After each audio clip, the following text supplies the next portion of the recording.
Mike Bond here with Bellator president Scott Coker. Scott, lots going on in the MMA world right now, but with Bellator, some news coming out this week in terms of how you guys are keeping content up through this coronavirus pandemic.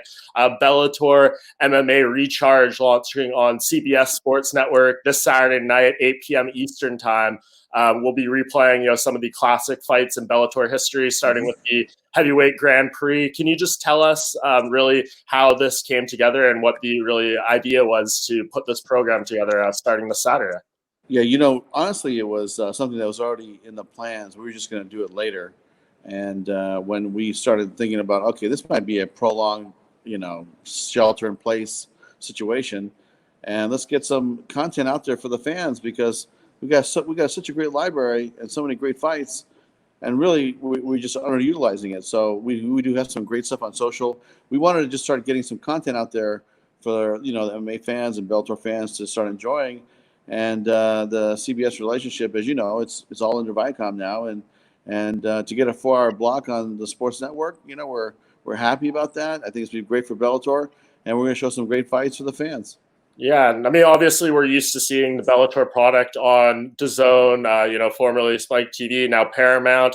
CBS Sport Network, a new element to this. How did really end up being on that platform? Well, like I said, it was always in the plan to have some type of product on CBS Sports Network as we move forward. It just happens that because we can't do any live events, that we basically looked to our library and said, why don't we do a director's cut of this show? Or, like some of the stuff on social that you've seen, those my social team's been on it, man. They're really being creative and in doing, some refresh content and making it new content by adding, some different commentators to some of the Twitter stuff I've seen. And then as far as the CBS, it's a 4-hour block, but really it's a 2-hour show. We're going to show 2 different shows in a row, and John McCarthy is going to do an opening and kind of set it up and tee it up. And so it's going to be a lot of fun, and you get to relive that moment of that heavyweight tournament that was so great back in 2000. I believe it was 2007, 2018. I believe that's what it was. Yeah, I mean, crazy time flies. It's already been that long. Of course, with it being on this platform, CBS Sports Network, it kind of begs the question. It feels like, the natural progression. Are we perhaps going to see actual fight cards maybe on that platform, or maybe even big CBS coming, up in the future? Where can you tell us in terms of where things stand on that front? Obviously, there's no events going on right now as we speak, but this feels like a natural gateway to something like that happening in the future. Well, what I will speak to is that there's a tremendous amount of resources here and some great networks on the Viacom CBS platform, and it's really undecided at this point. But I do think that there is some really good programming on great networks to look forward to for Bellator as we move forward. The virus thing kind of just stopped everything. Stopped our tournament, stopped all of our live events, and we're, like I said, we're kind of rebooting some of the older material so fans can look at it. But, moving forward, I feel, really good about where this brand is heading, and with all the resources around us. Again, it's not just me, and Bellator. There's a lot of moving parts in this company now that they've merged together, and we just got to get out of this situation with this virus and get back to some type of normalcy, and then we'll start talking to the right people about, where are we going to do these shows at? Yeah. Is that something you kind of long for, though? I mean, obviously you have great partners right now, being on DAZN and being on Paramount, but obviously, CBS network platform, you've been there before with Strikeforce. It was like a huge achievement to kind of get, MMA to that level. Would it mean something to you to be able to bring, one of your promotions back to, that level of exposure once again in the future? Oh yeah, I mean, listen, that's that's one of the meccas, right, of sports, and to have a network, like CBS embrace you, it's a good day. And what does it say about our sport? Because think about it, 5, 6, let's say 8 years ago, MMA wasn't on every channel like it was, today, or when I started back. Actually, it was more than 8 years ago. But when we started in mixed martial arts in '06, really wasn't any, it wasn't on Showtime. It wasn't on a major network at that time. It wasn't on Fox. It wasn't on, all these channels that have embraced it since. But to have a company like CBS and Viacom be the ownership group of Bellator, like I said, I feel very good about where we're headed. And we have to keep signing all the free agents that we can and keep building this brand. And I think the CBS Sports Network thing is a great piece of the puzzle. And I want to keep building this puzzle and keep moving this brand forward. For sure. And, speaking of fights on CBS, just the other day on the 17th, it was the 10-year anniversary of the famous Nashville Brawl after the fact. Don't say it. The posts coming up and stuff like that. But when that's brought up to you, what's like the first thing that comes to your mind from that night when someone mentions that to you? I tell you, it's listen, it was our fault. We should have regulated better. And, since then we've never had, I've probably been associated with 200 fights since then. Nothing's gone wrong. But that night, really, I think about Mayhem Miller. And I just remember the conversation I had with him after. I said, what were you thinking? And he said, well, what do you mean? I was just trying to go and promote a fight. And I said, Gilbert Melendez, Nate Diaz, Jake Shields. You think that this thing's going to just be a verbal argument? And so basically, I had this little conversation with him. He goes, I didn't know they're going to jump me. And and I said, Jesus, man, what a tactical error, on our part. And I never thought anything like that would happen. And to be honest, I didn't even see it because I was on my way to the post-fight press conference when that all went down. And I remember one of my staff members coming to me and say, hey, there was a big brawl in the cage and you should check it out. And I was like, what? I thought, what? How big could it be? And then I watched it. I was like, oh my God, this is terrible. But, we all learn, and I've learned a great lesson in that fight. If you watch all of our fights, there's only one cornerman allowed. We have, ultra security on both sides now, and, it's managed properly. But at that time, it was still a little bit of the wild, wild west, and it happened, and that's what it is. And really, it was not just Mayhem, but his manager was the one that's encouraging him to go into the cage and call Jake Shields out. Yeah, wow, that was 10 years ago at this point. I mean, how does time ever fly in this sport, right? It's crazy. That is crazy. I mean, it's like, to me, that could have been 15, 20 years ago, honestly. It just feels like such a long time ago. And I think part of that is, we've put on a lot of great fights since then. And, there's a lot of, great memories about Strikeforce. That definitely was an interesting one. But, live and we learn. And I definitely learned a great lesson at that event.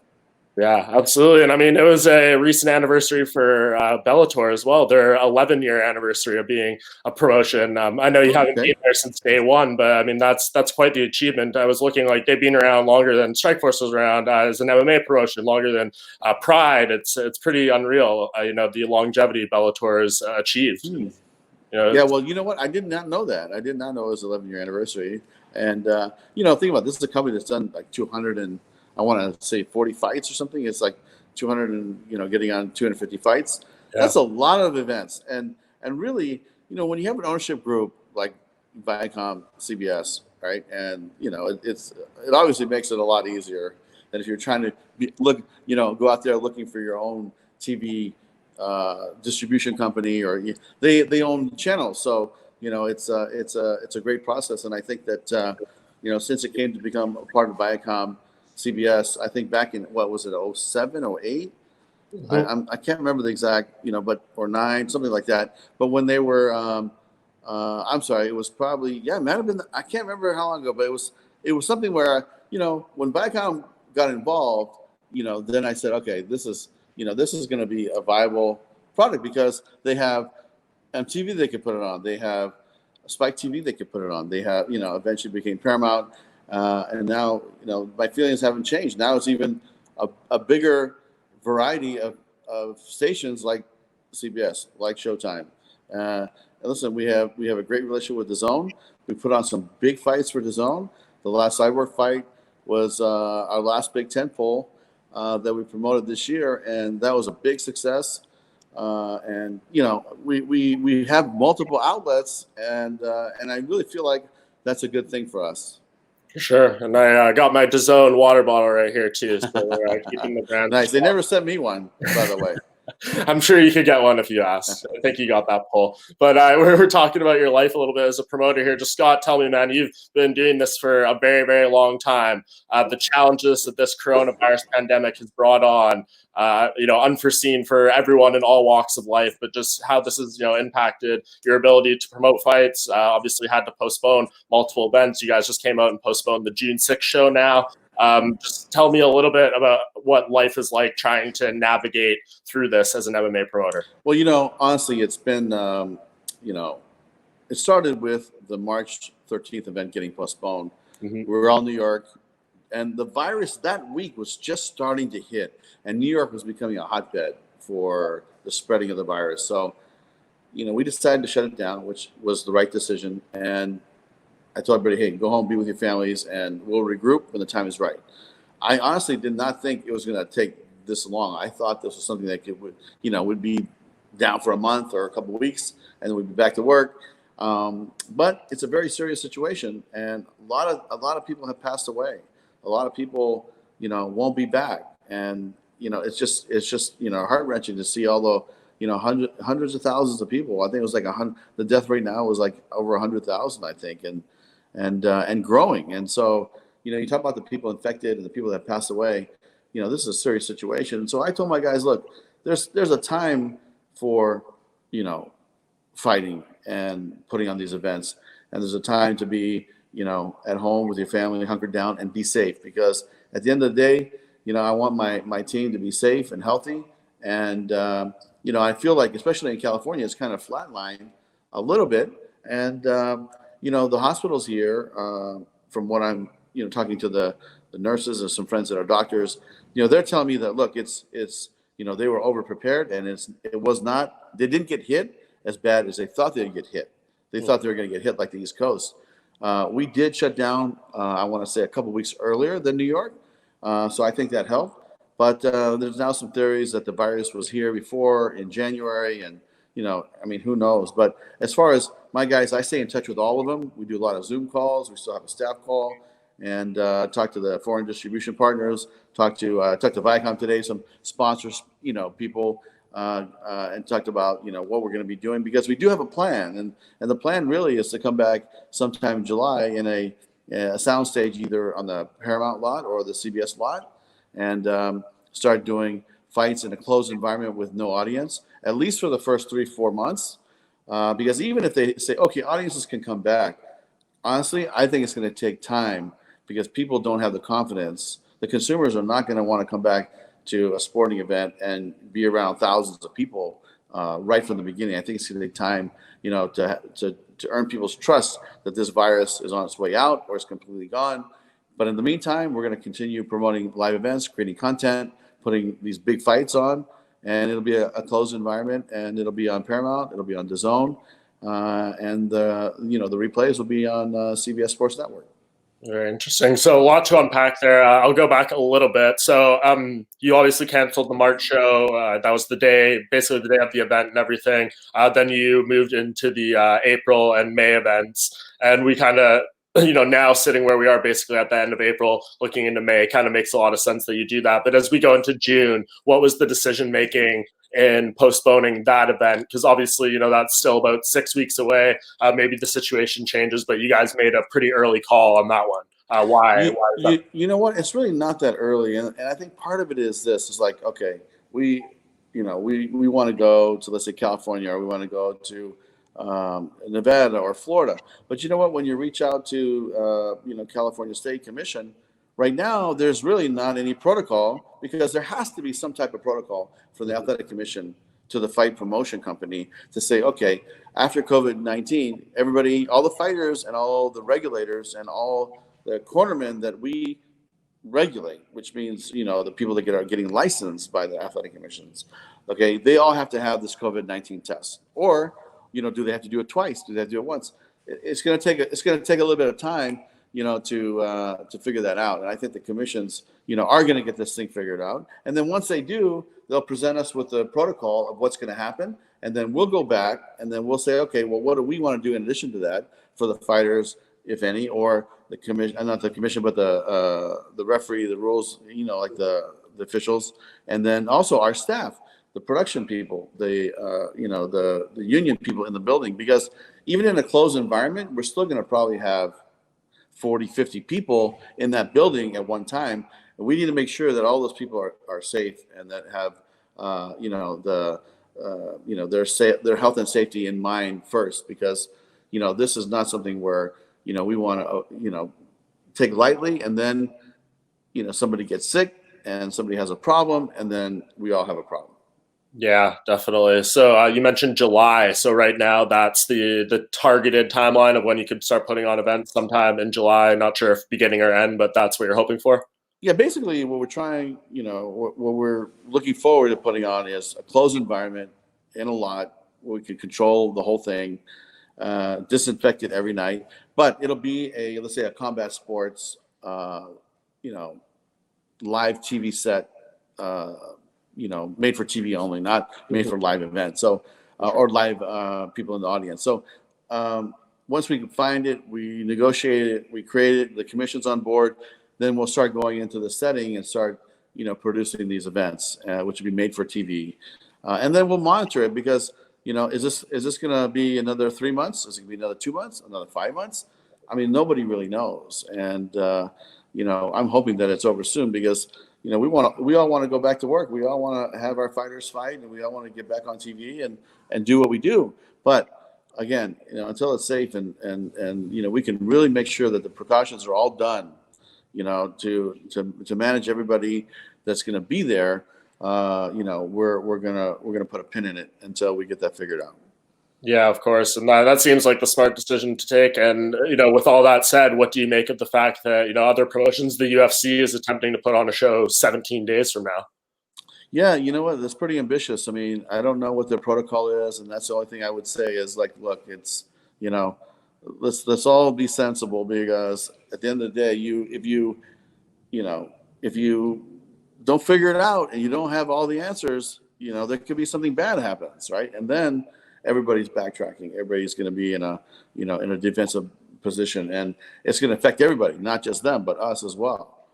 So I think that I would just if it was a situation where the communication was like, if I was talking to Mark Radner, I would just say, hey, Mark, just be careful, man, because this is a very serious situation, and make sure that everything gets done properly, because we don't want to have something bad happen in this sport. Yeah, the risk reward to me in this current time doesn't really seem like it's worth it, but they're going to make their business choices as well. And back to you guys, once you do get this soundstage events and stuff up and running, what type of fight cards do you think this looks like? Because obviously, you guys have a European series as well, and lots of fighters sign overseas.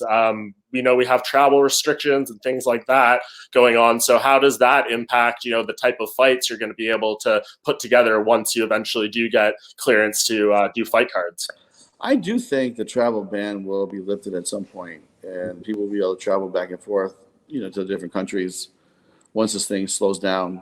But in saying that, we're going to put on the fights that we were going to put on in San Jose, with Bader. They'll be in a closed environment, which seems very weird, right? It's going to be, listen, I watched the WWE, I watched WrestleMania, and to me, it just didn't feel the same, right? It doesn't sound the same. So we got to figure that part out. But we're going to put on our biggest fights in this closed environment, and we're going to probably start with the Pitbull fight, because we got to keep that tournament going, and that tournament is our quarterfinals. And then we eventually, we got to put our semifinals there. Our finals might even be there before the end of the year. And Bader and then Gegard. I mean, it's like we and Lima. We're gonna have some big fights, in this closed environment. And the one thing I don't think I told you, or maybe we talked about it, was on the nights that we're not going, I'm not sorry, not the nights that we're not going, but basically we're gonna share this venue with Showtime Boxing. Okay. So Steven and I talked about it, because they're in the same situation. They want to go have some multiple fights on multiple dates, and they don't feel comfortable going to a big venue. And So if they go on Saturday, maybe we go on Friday, or we'll go on Friday. Like we can go back and forth, and maybe we go Friday, Saturday. The next weekend they go on Saturday, Friday. I mean, we're gonna share the venue, and it'll be great because we'll design a set that works for both parties, and it'll be a great made-for-TV set, and then we'll get busy, man. We'll get real busy in July. Yeah, I was going to ask that. So do you think we'll be seeing fight cards basically every week at that point? Yeah, because we'll have 5 fights to make up. Just think about that. And Yep. they'll have probably 4 or 5 fights to make up. That's 10 events in 12 weeks. So we'll be busy because they're going to want certain nights, and we'll probably want certain nights, and then there'll be other events that are happening somewhere else. So depending on the schedule, but we'll probably be dark a few of those nights. But for the most part, I think we'll be out there hustling and getting these shows together. Very cool. And you kind of alluded to it there, but before I let you go, just want to ask about some individual fighters and matchups and stuff that were kind of in the books and in the news. So you basically said it there. You're going to go back more or less to the fights we already had set up. Bader and Nemkov, Musasti and Lima. All those fights are going to be re-put together. Yes, we would like to do that. The only thing that changes that is if somebody still doesn't feel comfortable maybe coming into the U.S. and fighting, because if they don't feel comfortable, we're not going to make them fight. And the other thing is, if the travel ban doesn't get lifted, and can we not get Nemkov in? Can we not get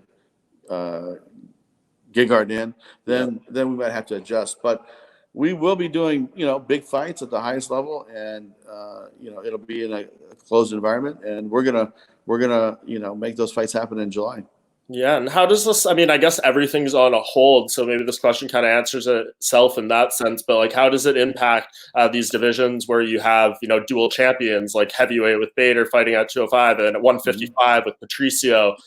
Does it not really change too much because no one's fighting right now, so it's not really like they're delaying the divisions? Or do you think that, the fact that you're going to be putting on so many fight cards and all these different elements that are going to come into play when you're back to running events, maybe that changes how you handle those dual championship weight classes?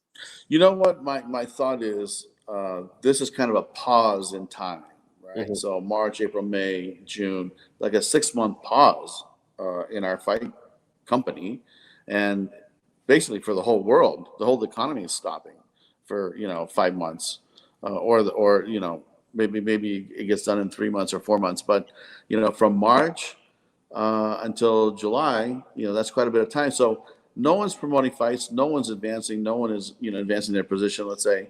And so to me, this is just like we just pick up where we left off, and that's how I feel. And the dual champions, my thought originally was this year is we'll make them fight 4 times, so they'll have to defend twice on each division, but because of what's happening with the virus, that makes me feel a little bit differently. But one step at a time, and we'll deal with it as it comes.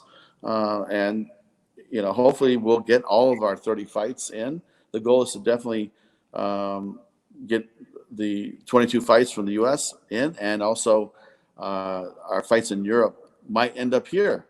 And what I mean by that is we already have a sound stage. We already have all the infrastructure and all the licensing and everything here, and maybe we'll fly the fighters in from Europe here and air it on Channel 5 there, but we'll tape it at 1 o'clock in the afternoon. So maybe there'll be some nights where you'll have 1 o'clock taping, and then you'll have an 8 o'clock taping, and the 1 o'clock would be for the European series shown in Europe, and the 8 o'clock show would be or 7 o'clock show would be for the Paramount or the DAZN fight cards here in America. So it might be a situation where we're going to have this thing and just keep it busy, and we're going to try to get all those fights in. But I feel really good about saying that right now, that we will get all of our events in before the end of the year.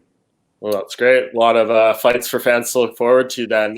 Since you had a little break here, any more time to think about what you're going to do with the Bantamweight title? I know James Gallagher was calling to fight Sergio Pettis if he can ever get in there with Cal Eleanor and make that one happen. I know that fight's cursed right now, but that appeal to you? Is there any other thoughts that have come up in terms of that 135 belt that's still vacant? Yeah, we definitely want to crown a champion, and maybe we'll we'll figure that out with James, and I think Patrick Mick should be in that circle there. But we'll see. That's something I really don't want to make a commitment on, especially in today's environment. I just feel like we have a little ways to go before we can start matching up the other divisions and the other titles. But my hope is that by September, the virus will have flattened out worldwide, and we'll have it under control. And we'll be in Dublin, Ireland, live with James Gallagher at the arena right there in Dublin. Yeah, that would be great. Fedor Emelianenko, was there any talks about what could potentially happen with him before this all came up? And I guess, you're discussing this retirement tour of his. How does this, the potentially limited events around the world right now impact, those plans and what you want to do with him, maybe giving him a farewell fight in Russia and all those kind of things? Yeah, I definitely think this affected his timeline and our timeline that we wanted to do it for him because, we wanted to fight sometime in the fall. That might be tough now. We can't, the idea of Fedor was not to bring him into the States anymore. It was to fight him in the Middle East or in Europe. In Japan, we already did that. That was the first one. And then the final one would be in Russia, in Moscow, and throw a fight in his, his home country and where he lives now, and put on a great show and bring Bellator there for the first time. I mean, look how many great Russian fighters we have. I mean, it's unbelievable. The list goes on. And there's some great talent there, and we're scouting all the time. So we're going to be in the, let's say the Russian fight business for a long time. But we wanted to go over there with Fedor, and we wanted to do the first Bellator event there. But now I think everything gets pushed back like 4 or 5 months. So something that we're trying to do maybe, in the beginning of the year, we might have to go until May of next year. But, we're going to do it right, and we're going to do it in a way that's, health and safety first. Mm-hmm. And then we're going to put on some great fights. So it's just going to be a matter of time. I just tell all the fans out there, MMA fans and Bellator fans, just be patient. We're getting this together, and I believe this too, will pass at some point, and then we're going to get it on. For sure. And we obviously just saw Fedor beat Rampage back in December. I haven't really got your impressions of all that since then. Leading up to that fight, I spoke with Sam Calavita, who was working with Rampage, and he had made all these claims about how, he had gained 35 pounds of muscle and he was going to be doing this, that, and the other thing. And then we see him coming into fight week, the heaviest he's ever been, obviously not the greatest performance. Just what, now Rampage is saying he's not going to come back until, he's completely in shape at 205 or whatever it may be. Just where do things kind of stand with Rampage right now, and especially in the fallout of how that whole fight week against Fedor ended up going together? Yeah, what I can say is that I think that Fedor what I can say is Fedor was in great shape, and he came in and did what he had to do. For sure, he looked amazing. I mean, honestly, like he threw combinations, he threw leg kicks I haven't seen him throw in a long time. It surprised me, and Rampage, you know what? I think that he did the best he could. He got hit, and I think that he just felt the power, and he said, you know what, there's going to be another day for me, and it's not going to be tonight, because Fedor is who he is. And listen, even though Fedor, is, let's say, in the fourth quarter of his career, and it's a 2-minute warning, the guy's still dangerous. And on any given day, man, if he punches you, it's lights out. Absolutely. Do you want Rampage back? You know what? Rampage, I think he's got to figure out what weight class he wants to fight in. Yeah. And that's really what it comes down to. I know that we've fulfilled our obligation with him, and we're still talking to his manager, but, we have a good relationship with him and Tiki, and, it's just going to be like, how does he really want to do this? Does he really want to go out there and throw it down? Because, there's sometimes in a fighter's career where, that's it. It's like they've done everything they can in the sport. And listen, if Rampage retired today, he's a legend. He's already done it all, man. He doesn't have anything to prove to anybody, including myself. So, I think that's something we'll have a conversation with him. But Tiki's saying that, look, he wants to go back down to 205, and if he's really serious about taking another stab at it, we'll definitely have that conversation. For sure. I wonder how Rampage is handling quarantine, but that's another topic. Speaking of legends, as you just mentioned, Dylan Danis, your business partner, I know he is recovering from knee surgery still. Had to pull out of that fight back in January, I believe it was. Just where do you kind of things stand with him? I guess this is almost, it's hard to say this is a blessing in disguise, but this time off, there's no fights going on right now anyways, so gives him some time to just focus on healing up. But what can you tell us about where things stand with him? Well, I mean, we're just waiting for him to come back and compete. I know that, he wants to fight. He wants to get back in there. And this might be the perfect thing, like you said, because he got injured. He's not going to miss any time because everything's on hold now. So by the time, we get back and going, I think that he'll be one of those fights that are going to happen, in the fall here in Los Angeles somewhere. Okay, cool. And MVP, with this whole, Lima going up to 185, we don't know what happens in the fallout of that, if he wants to come back to 170 right away. But where do you kind of think MVP sits in the middle of all this? I know a Lorenz Larkin fight was seemingly of interest there for a bit. Is there maybe an interim title that could come into play at 170? All these different things. I assumed he would be involved if that was the case. Yeah, I mean, listen, the guy is super talented. People underestimate how talented this guy is. And, whenever we're talking to him, he's in his mind, he's like, give me another title shot. I'm ready, give it. I want to fight Lima again. I feel like I had him. Like he felt like he hit him. And I watched the tape, and he did. He's one of the few guys that really, I think, kind of stumbled at Lima a little bit. And it's because he's so awkward and he's so fast and so explosive. Fights like a karate guy sideways that, it just gave him a little bit of – Lima had a little bit of a click to really figure this guy out. And then he set up that nice leg kick and then the punch. But, if you ask MVP, he's going to want a title shot next month, or, he's ready to go. So, but I like the Larkin fight. I like Larkin versus MVP. I think those guys should get it on. And then the fight with Gegard, depending on what happens with Lima. But Lima, I'm sure that he'll, if he's a dual champion, he'll probably want to defend both. But we're gonna have to wait and see and see how they do, because it's gonna be a little different now, because maybe you're training, like for instance, if you always go away to go training, well, maybe where you're going, it's not even open for business right now, right? Yeah. Like those people fighting on May 9th, it's like, where are they training? They're just training at their house, doing like.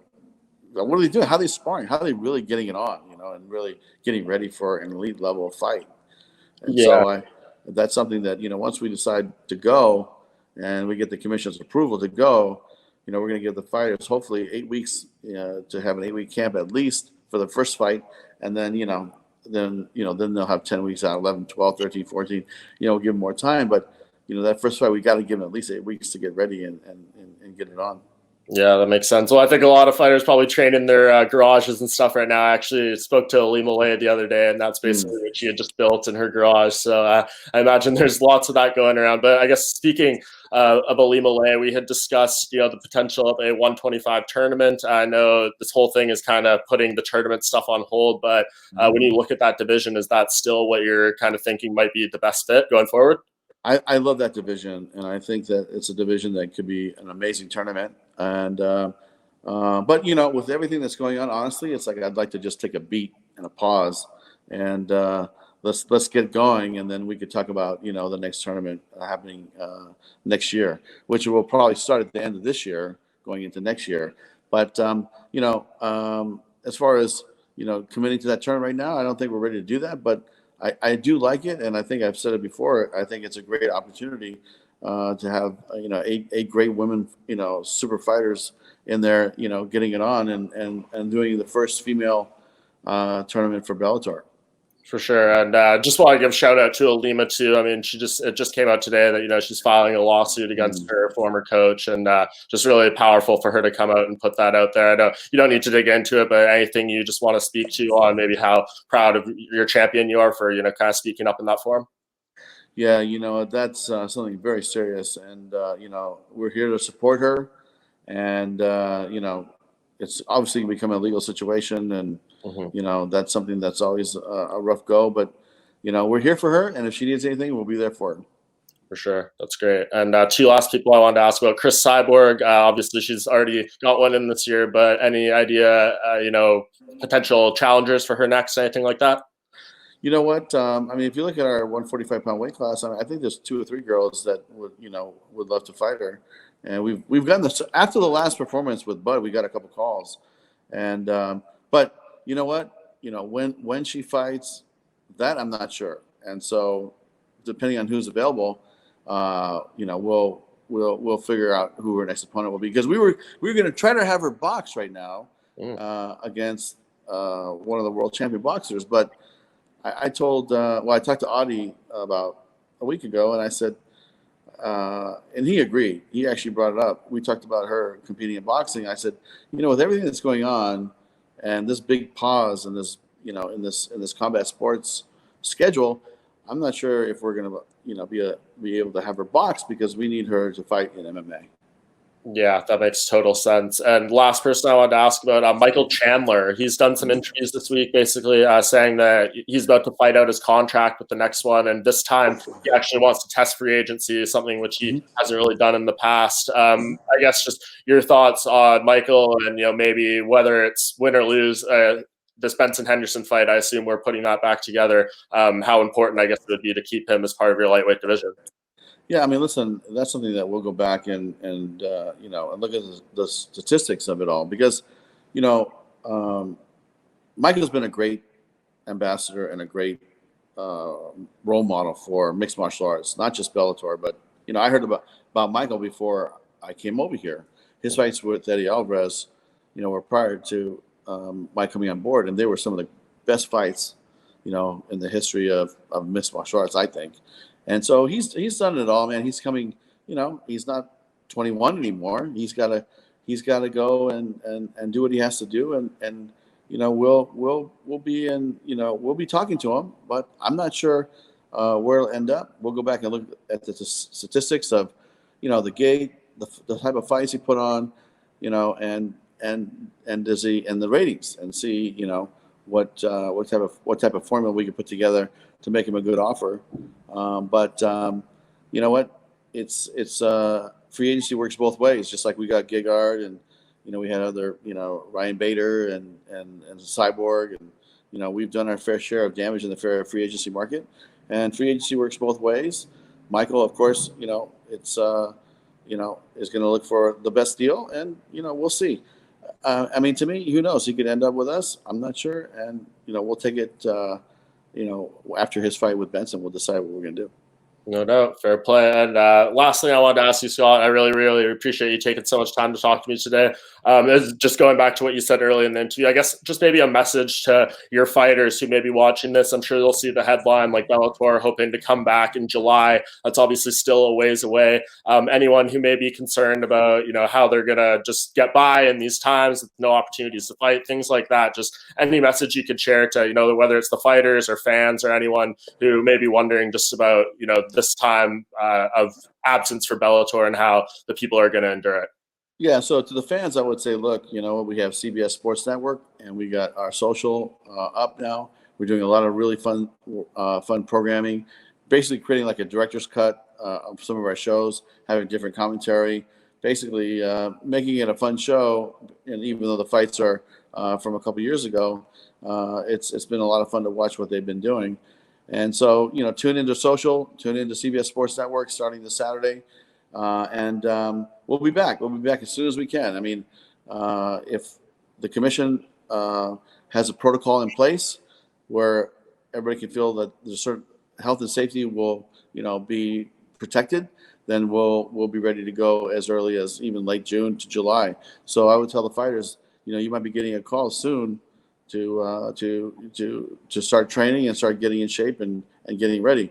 And if it's not in July, it's going to happen in August or September. It's going to happen at some point. So, we're hopeful that it'll be in June, July. I think July is probably more realistic, and then we'll get ready. As far as the fighters, it's the same thing. It's like, look, the reason why we shut down the Mohegan Sun fight, with all those great athletes there, we paid everybody. We paid all the fighters. We paid all the officials, the cut man, production, TV, everybody got paid, right? And the reason why we did it is because we felt that the health and safety of these individuals was not protected.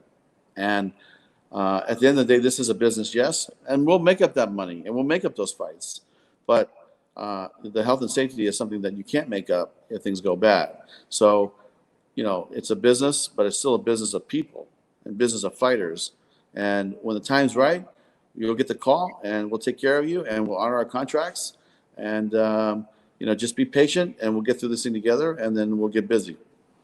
Awesome, Scott. Well, really appreciate that message. And of course, you taking so much time for this kind of State of the Union on Bellator here today. Of course, people can watch Bellator action Saturday night, Bellator MMA Recharge, CBS Sports Network, 8 p.m. Eastern time. Looking forward to that, Scott, and really looking forward to you guys getting back and putting on fights again. Really appreciate the time. Yes. Thank you very much.